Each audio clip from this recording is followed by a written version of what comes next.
आदाब, नमस्कार। मैं फैसल और आप देख रहे हैं नेशनल दस्तक।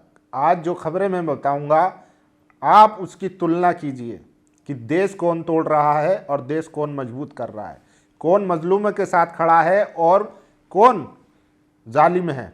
तो आज इस खबर से आप बताइए कि देश में आखिर चल क्या रहा है। ये देखिए, ये पिक्चर देखिए आपने, ये उत्तर प्रदेश की है। उत्तर प्रदेश के गाजियाबाद में कल खुलेआम तलवारें और फरसे बांटे गए। सोचिए, कह रहे हैं कि जिस तरीके से बांग्लादेश में हिंदुओं पर अत्याचार हो रहा है, ऐसा भारत में ना हो, इसके लिए हम घर घर जाकर तलवारें बांट रहे हैं, फरसे बांट रहे हैं। तो क्या बांग्लादेश में जो कट्टरपंथी लोग हैं, वहाँ तो अब लोकतंत्र है नहीं, एक खास जमात का वहाँ पे वर्चस्व है।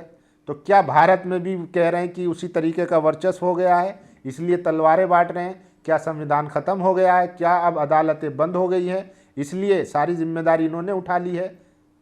लेकिन खैर, अभी भी कानून देखिए, जब अता हो जाती है तब सरकार को भी लगता है कि हमारी बदनामी हो रही है, और अब इनके खिलाफ जो है मुकदमा हो चुका है। गाजियाबाद पुलिस ने हिंदू रक्षा दल के अध्यक्ष पिंकी चौधरी समेत 16 नामजद और 30 अज्ञात के खिलाफ मुकदमा दर्ज किया है। पिंकी चौधरी ने आज सार्वजनिक तौर पर बांग्लादेश की स्थिति को देखते हुए तलवार बांटने का कार्यक्रम किया, जिसके बाद मौके की फोटो सामने आने के बाद मुकदमा दर्ज कर 10 आरोपियों की गिरफ्तारी भी की गई है। पिंकी समेत दल के मुख्य चेहरे फरार है। मुकदमा 7 CL एक्ट के तहत दर्ज हुआ है। सोचिए, ये लोग जो हैं अपने आप को कानून संविधान से ऊपर समझते हैं और तलवारें बांट रहे हैं। सोचिए, जिस तरीके से आपको लग रहा है कि भारत में हिंदू खतरे में हैं, ऐसे ही जिस तरीके की आए दिन वीडियोस सामने आती रहती है, नॉर्थ ईस्ट के लोगों को लगने लगा कि वो खतरे में हैं, वो अपने घर पे हथियार रखने लगे। मुसलमानों को लगने लगा कि हम खतरे में हैं, हम अपने घर पे हथियार रखेंगे। क्रिश्चियनों को लगने लगा कि हम खतरे में हैं, हम अपने घरों पर हथियार रखेंगे। दलितों को लगने लगा, तो फिर इस हिसाब से देश में क्या बचेगा? सिविल वॉर शुरू हो जाएगा। इसीलिए कानून सब खत्म हो जाएगा, संविधान। इसीलिए कानून को मानना पड़ेगा। और सोचिए, यूपी के गाजियाबाद में SCP अतुल कुमार सिंह ने कहा, सोशल मीडिया से सूचना मिली कि हिंदू रक्षा दल के अध्यक्ष पिंकी चौधरी मैडम द्वारा तलवार वितरण किया जा रहा है। इस प्रकरण में 16 नामजद व 25 से 30 अज्ञात लोगों के विरुद्ध FIR दर्ज कर ली गई है। अब तक प्रकरण में 10 लोगों की गिरफ्तारी सुनिश्चित कर ली गई है। सोचिए, अब ये भागे फिर रहे हैं जो तलवारें बांट रहे थे कल तक। अगर सरकार इनको सपोर्ट करना बंद कर दे और एकदम न्यूट्रल होकर इनके खिलाफ पुलिस कार्रवाई करने लगे, तो मैं यकीन से कह रहा हूं कि ये लोग इतने डरपोक हैं, ये घुटनों पर आ जाएंगे, ये माफ़ी मांगने लगेंगे। ये जब तक इनको संरक्षण मिल रहा है तब तक ये आग उगल रहे हैं, तब तक अपनी मर्दानगी दिखा रहे हैं, तब तक ये झुंड बनाकर घूम रहे हैं। और दरअसल ये धर्म की भी रक्षा नहीं कर रहे हैं। ये एक नया बिजनेस आया है कि धर्म के नाम पर हिंदू मुस्लिम करके कैसे हिंदुओं को बेवकूफ़ बनाकर उनसे चंदा लिया जाए, उनकी भावनाओं इमोशनल अटैच करके उनसे कैसे पैसा निकाला जाए, ये एक तरीके का नेक्सस बन चुका है। आपको याद होगा, दिल्ली में भी एक ऐसी गैंग घूमती है। उनकी सोशल मीडिया पर एक वीडियो वायरल है जो दावा कर रहे हैं कि मैंने पिछले कई महीनों में 3 करोड़ से ज़्यादा पैसे कमाए हैं इंस्टाग्राम से। सोचिए, ये अपना पैसा कमा रहे हैं और आपके बच्चे क्या कर रहे हैं और आप क्या कर रहे हैं? इनको देखकर सपोर्ट कर रहे हैं। सोचिए कि अब ये भारत में न्यू नॉर्मल बन चुका है और इनको लगता है कि उत्तर प्रदेश, दिल्ली, मध्य प्रदेश, राजस्थान, उत्तराखंड यही भारत है। इसलिए इसके बाहर के लोग इनको या तो बांग्लादेशी लगते हैं, या चाइनीज़ लगते हैं, या पाकिस्तानी लगते हैं। इतना भारत नहीं है। भारत अपने आप में एक गार्डन है जिसमें तमाम तरह के फूल हैं। सोचिए, लेकिन इन लोगों को कौन समझाए?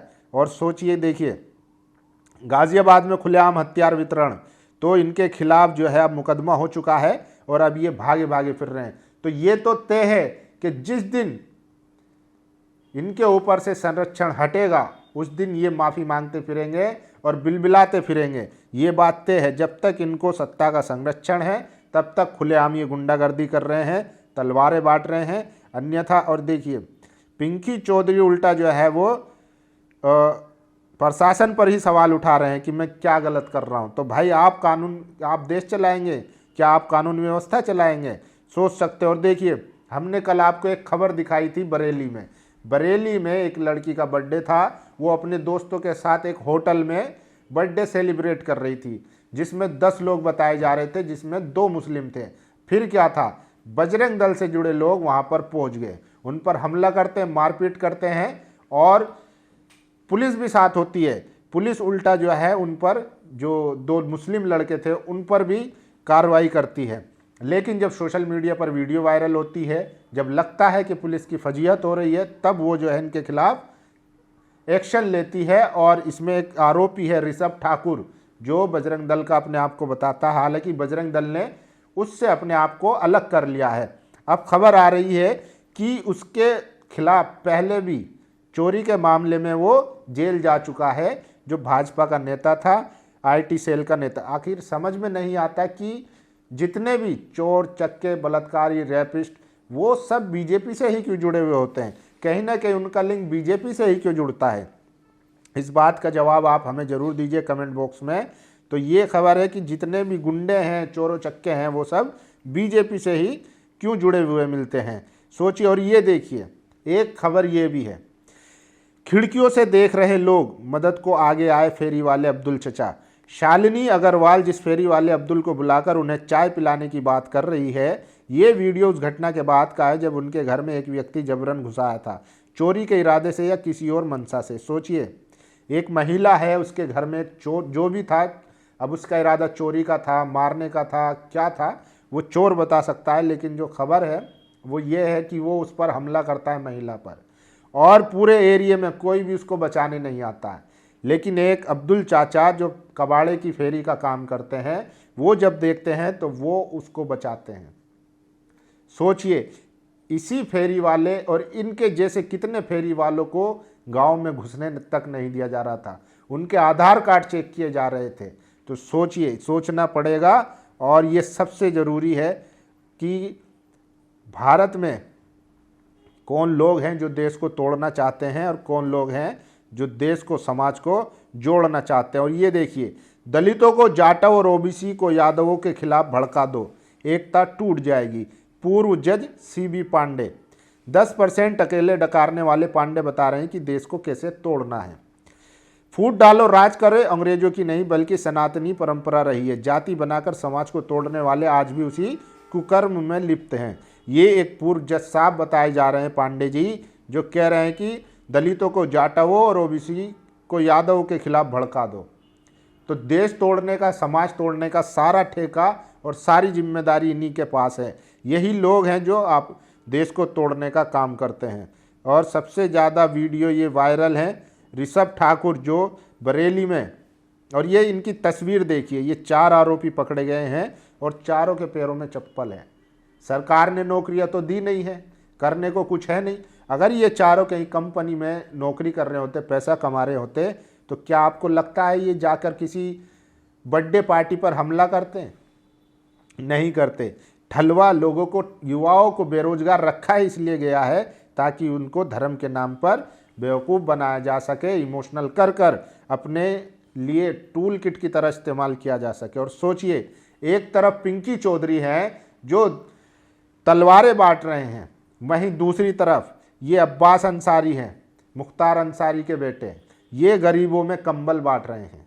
सोचिए कि कौन नफरत बांट रहा है, कौन मोहब्बत बांट रहा है। इसलिए हम कह रहे हैं कि ज़रूरी है कि पहचाने कौन देश का वफादार है और कौन देश का गद्दार है, कौन देश को मजबूत कर रहा है और कौन देश को जोड़ रहा है।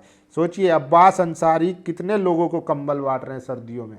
क्या पिंकी चौधरी तलवार बांट रहे हैं? क्या उन्होंने कभी गरीबों में कंबल बांटे हैं? बल्कि झुग्गी झोपड़ियों में जाकर वो आधार कार्ड चेक करते हैं और उनको मारते हैं, उनको भगाने की कोशिश करते हैं। तो ये लोग हैवान बन चुके हैं, इनके अंदर इंसानियत नाम की चीज़ नहीं है। और यही अब्बास अंसारी है जिनके पिताजी को गोदी मीडिया, मनु मीडिया, जातिवादी मीडिया, डॉन, गैंगस्टर, पता नहीं क्या क्या अल्फाज देती थी, क्या क्या लक़ब देती थी। लेकिन उनके देखिए, ये परवरिश का ही नतीजा है कि आज भी वो गरीबों की सेवा कर रहे हैं। सोचिए। और हरियाणा में वंदे मातरम बोलो, कश्मीरी सोल बेचने वालों को किया गया मजबूर।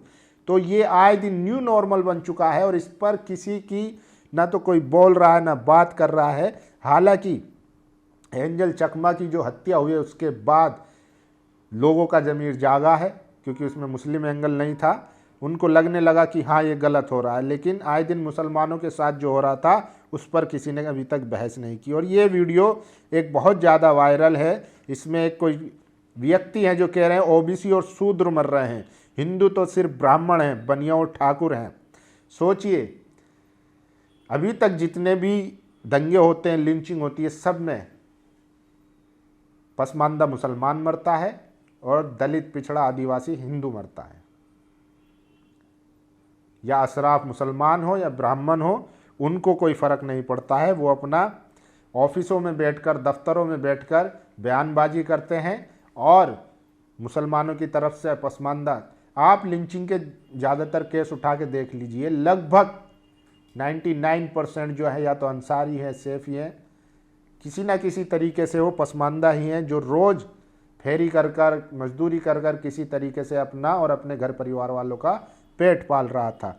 और सोचिए, ये अब्बास अंसारी ने ट्वीट किया है, दादा दादी की बरसी के मौके पर इस साल भी ज़रूरतमंद लोगों को ठंड से बचाव के लिए कंबल वितरण किया गया और अपनी खानदानी कब्रिस्तान कालीबाग पहुंचकर उनकी मगफिरत के लिए दुआ की गई। ये तस्वीरें भी देखनी चाहिए कि किस तरीके से जिस परिवार को खूंखार और माफिया पता नहीं क्या क्या बताया जाता है, वो लोग कैसे गरीबों की इस ठंड में मदद कर रहे हैं। वहीं पिंकी चौधरी जैसे लोग हैं जो तलवारें बांट रहे हैं। आज लोगों को राशन की,